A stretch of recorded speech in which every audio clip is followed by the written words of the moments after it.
All right, folks, try to ignore the mess here, but I've torn the soffit area out, taken off that portion of the roof, as you can see here. I've blocked the end of that. It's not the finished end. I have 1x8s for that right there as well. And I'm starting to block that to, secure the attic space. And that's been open. That's just where it intersects the house further up. You've seen that before, I think, in the other video. So I do have some materials over there. I accidentally bought that 1x4. I don't need that 1x4. I do need that 1x8 and the piece of siding. And so to go up one more piece of siding there, and then a trim piece a little further up, and the 1x8s will be cut. They go half there and half there. And then I will probably put a nailer across there for the roof. So that won't be quite yet. So that'll probably be another day. Okay, so I know this kind of looks like crap, but it's done for the day. I am trying to figure out if I want to go around that somehow with some wood pieces, or just use some foam and then smooth it out with some caulk or something. I do have to cut off this ledge right here, which is not terrible, it's just sort of a pain in the butt. The rest of it's pretty flush, and I might put a nailer up here because technically that's into, so it'd be about right here if I'm doing this level. So I might put like a 1x2 up there for a nailer for the ceiling, so that'll cover that up too. And then so it's just an issue right there. So I might, issue at the bottom, so I might put a little piece in there and then try to caulk it nice. And this will be covered up here, across there, and then the ceiling, I will have to bump this out. Actually, there will be a trim piece there too, so not a huge deal there, but just some more things to figure out. And then around here, I cut this one too far back, so what I'm gonna have to stick is another piece in there so it looks decent. I was thinking I was going to do a different plan here, and it was going to try to be recessed up against that or up flush with the beam versus being against it, and I didn't go that route, and I nicked that up too, so that's a little bit unfortunate, but I'm sure some paint will kind of make that go away. There's plenty of imperfections in these posts and stuff and beams. So anyway, sorry about my voice. I'm not sure what's going on. I don't really feel sick. But anyway, so this is how I've gotten so far. And I've got those wires that's going to run the light. This was a full-on tool fest. I mean, just like every saw, nail gun, drill, hole cutters. I mean, I used a lot of what I have for, I never used any of those screws though, so that was kind of weird. I think I just did everything with nails, which is fine. Now I have a leftover light. So, and then there's my old house right there, or part of the old house. So anyways, I'll pick you up when we get some more work done.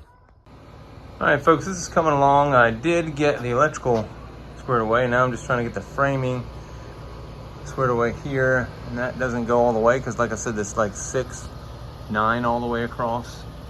No, not 6'9", 8'9" all the way across. That's on the outside, but on the inside it's 8'6". So I'm gonna put 1x4s on the side to frame that and cover up the distance. So I did a full sheet in the middle, and then half sheets on the side. I might run a middle piece of wood down there just to match it so it looks like it's every 2 feet, like sort of a coffered ceiling. I think I mentioned that. I'll have to do something with that wire, make sure it doesn't get hit by any nails. I mean, I'm sure it won't, but anyways, that's a little wavy right there. I'm gonna have to figure that out and cut around these end pieces. I've cut off the tops of these posts so the trim would fit around it. I still have to cut these last 3. So this is kind of like the part I hate. It's like a lot of tedious, grueling work. But, and then I just have garbage everywhere, which which I'll have to clean up soon. But I did get the two-way switch, so I got it. Power comes from the inside, so I can turn it on from there. So when we get home, we can turn it on here and then turn it off at the house. And I still need to do this part of the thing too. So I do have the piece of OSB for that. It's just I have to cut it. Okay, folks, so this is the completed deal, or pretty much completed deal. I might do like some minor details, like put the flashing up there, extended. I cut too much off. I'll maybe tidy up some paint there, but for the most part, this is a completed project. I got the 5 can lights.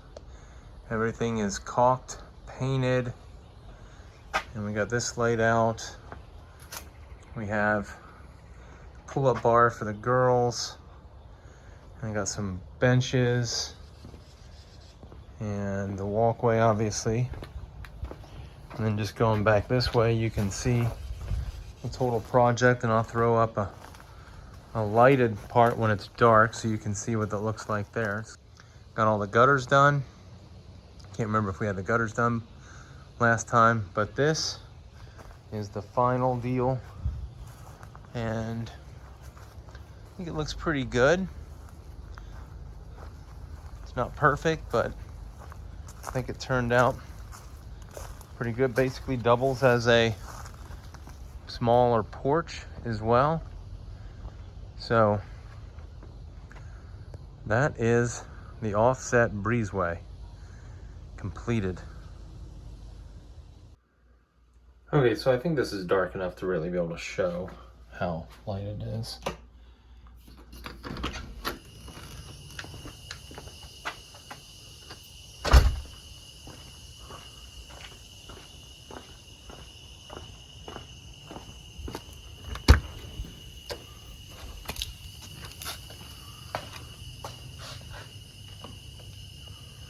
We have the switch up here. I was actually just going to add a third one to this. I just thought that was way more complicated, really, because I'd have to cut into this. I took this whole panel off, as you saw. So I'm just going into, get that bug off me. Just added one up here to make it simple. And so we got 1, 2, 3, 4, 5. Which lights it up pretty nicely during the night. No lack of light there for sure. So as this video comes to an end, I'm just going to show some stills of it and also just catch you up on some of the issues that I had. So we started just before Christmas. It is May 31st right now, so you're going to see this video the next day. And there were some issues. I did have a hernia operation in the middle of this. I had to deal with that, and I also had to deal with this is what you see right here, which is the some birds. Carolina wren ended up taking up residence there for a while, so we had to wait for them to hatch and fly out of there, which they did. We kind of saw them. They were not very good flyers at the beginning. And then I also had a knee issue that I had to deal with. I believe it's my meniscus, but we're not that far along on the diagnosis. I kind of waited almost a month to get it checked out. I tried to do my whole regular prescription of wait and see, and at 50 years old, you know, the wait and see doesn't work anymore. You know, I really actually probably got to go see a doctor long before that. But anyways, if you liked the video, if you thought it was interesting, hit the like button. I'd appreciate that. And if you want to see more of my projects, you can hit the subscribe button as well. Thanks for watching. Bye.